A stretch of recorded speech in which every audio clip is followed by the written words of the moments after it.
Mga kabalita, nagsampa ng reklamong grave threats in relation to anti-cybercrime law si House Deputy Minority Leader Franz Castro laban kay dating Pangulong Rodrigo Duterte.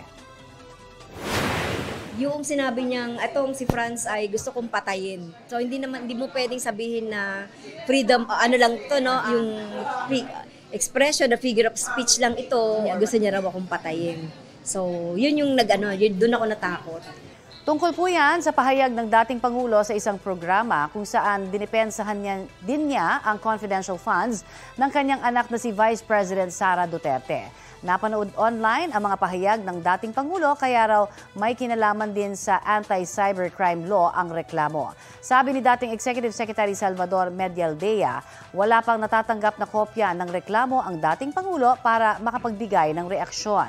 Para naman kay dating Chief Presidential Legal Counsel Salvador Panelo, walang legal na basihan ang reklamo. Common o karaniwang pangalan daw ang Franz na binanggit ng Pangulo at wala namang idinugtong na Castro.